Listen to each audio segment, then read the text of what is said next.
Hi, everybody. This is Deb Frew from the Worldwide Metaphysical Tribe, coming to you today to tell you about and to speak with one of our speakers who's going to be presenting on crystal healing at our August 10th event. So if you are a professional metaphysician or alternative practitioner or healer, you are welcome to join us at this event.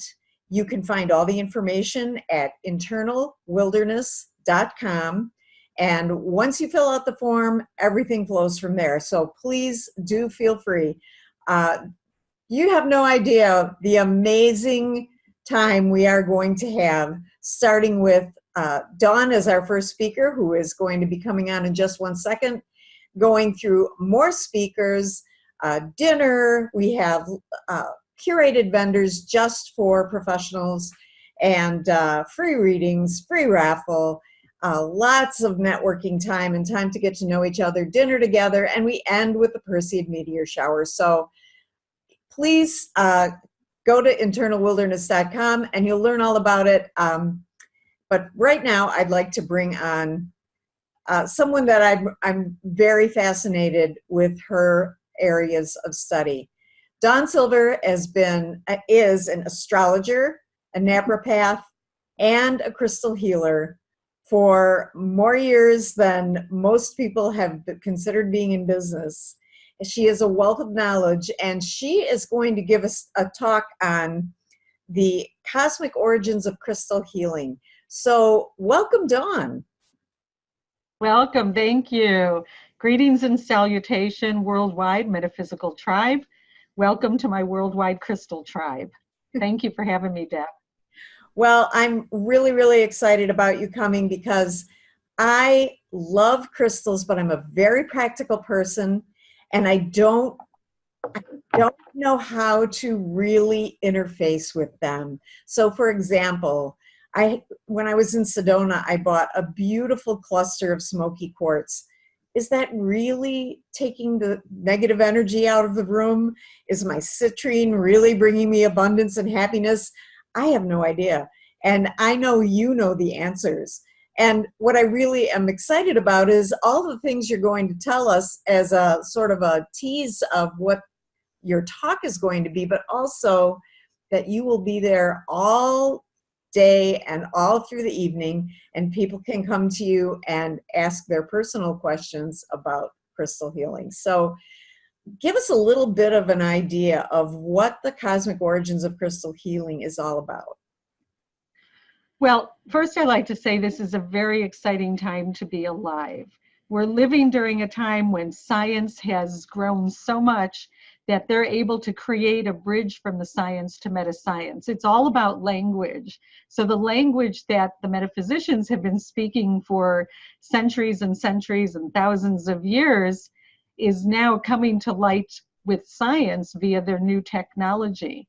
So science has caught up, and we're no longer woo-woo juju, and now science is able to use technology such as oscillation for vibration, or chromatographic therapy for the truest of colors, or gas chromatograph for the truest of aromatherapy smells. And Kirlian photography, they're able to now measure the emanations. Well, they have been for a good 4 or 5 decades, but everything else, and even through the double split theory, they're able to now prove that we can be in 2 places at one time, and that can prove the theory of parallel lifetimes. So just with that alone, it's exciting, and science now has grown to the point where their language can include the fact that metals are guests upon this planet, and none of them had their origins upon this planet. So we have minerals and metals within our physical body, and now you could say, because the universe is always pelting this earth through comets, through meteors, through exploding stars, through crashing planets, you know, between many different atmospheres like Jupiter and Mars, that these minerals and metals are now on our physical earth, regrowing with our physical earth, and they are necessary to produce our physical body.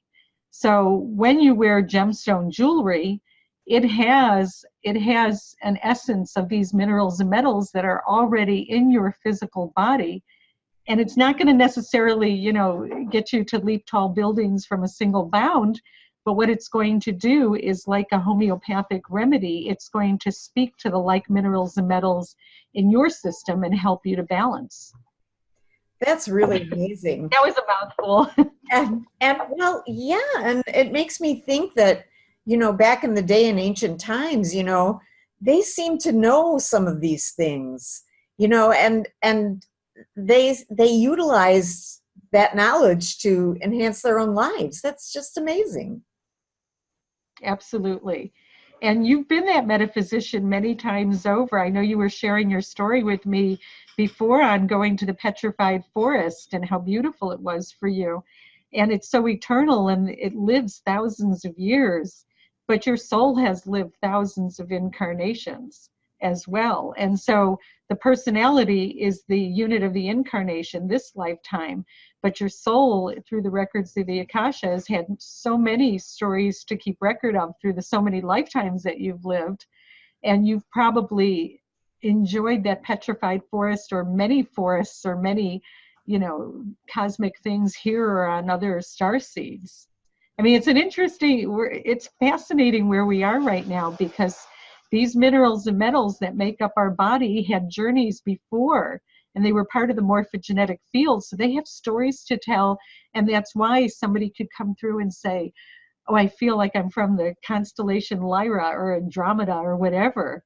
And you can't disprove it. Science is catching up to actually prove it. We have COBE, the Cosmic Orbital Background Explorer, out there in space, which is picking up these bits of astral dust and able to get their specific barcode or signature and tell what atmospheres they came from, whether it was the red hot atmospheres of Mercury or the ice cold atmospheres of Uranus. So, I mean, this is just simply a fascinating time to be alive on this planet. This is very interesting information, because what you're saying is that my reincarnated soul, or anyone's reincarnated soul, brings bits of their other incarnations with them, and then builds a body in each incarnation with minerals and crystals that have their own reincarnations. Absolutely. That's so true. And they take thousands of years, to produce upon this planet. So they've actually watched many of our incarnations. I mean, there's a timeless factor to this whole journey that's just really fascinating. But I cannot wait for you to come and talk to our group. And I cannot wait to be able to just bend your ear privately, because you really, you're turning a lot of information on its head that we have in our minds, that is, at least for me, I'm going to say, I don't have the depth of knowledge that you have, and you tie it all together. So it's just extremely fascinating to me. And, I wanted to ask you too about your book and your deck. Thank you. Hi. So it's the Jewels of the Lotus Gemstone Oracle, and it's an oracle of 45 cards that represent the 7 main chakras. It represents the Tibetan path of mindfulness, and it represents the 5 elements: earth, air, fire, water, and ether. And so it blends it together. It's won a lot of different awards through all the booksellers of America. My gemstones love to be photographed. So there's a Boji stone.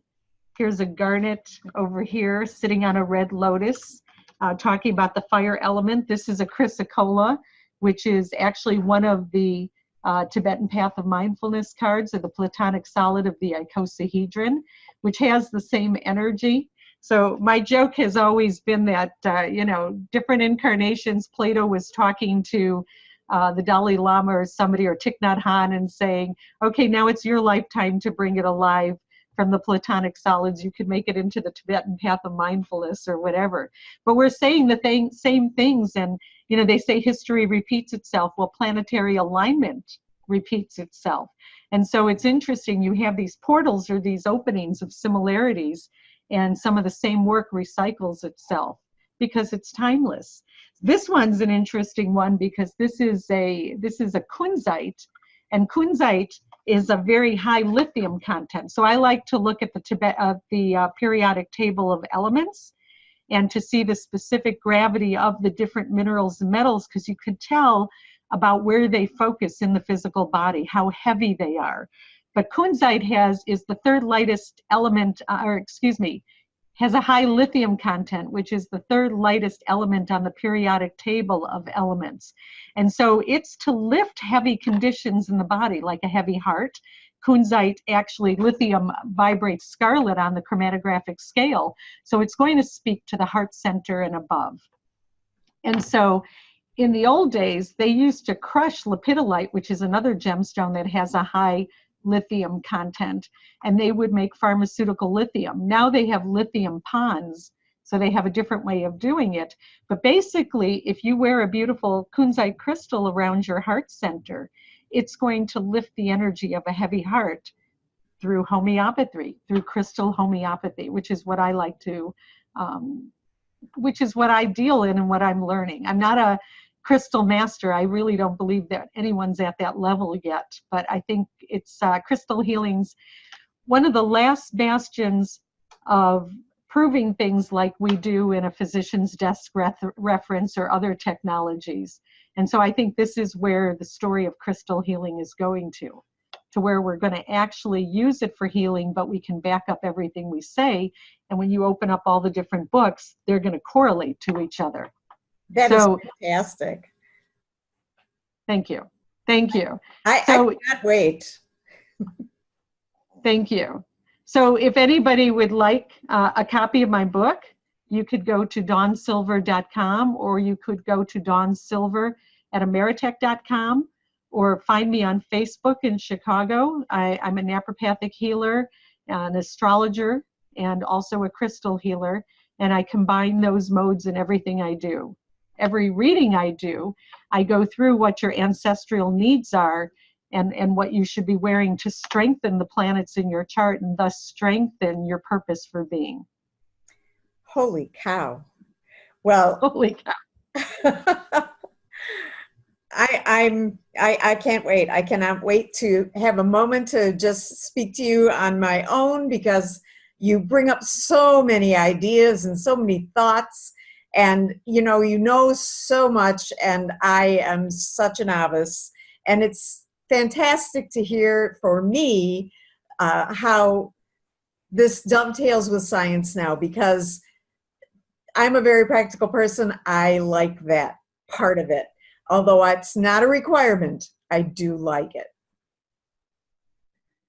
Well, thank you. I can't wait to meet my crystal tribe, and I can't wait to greet the prismatic crystal in all of you. Thank you so much.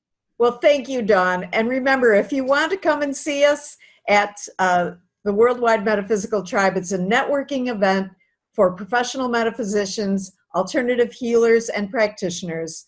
Please do go to internalwilderness.com. Tickets at the early bird price are only going to be at this price until May 31st. On June 1st, they go up significantly. So this is your chance to jump in. I can't wait to see you there, Dawn, and I can't wait to meet everyone who's coming. Thank you, Dawn. Aho. Thank you.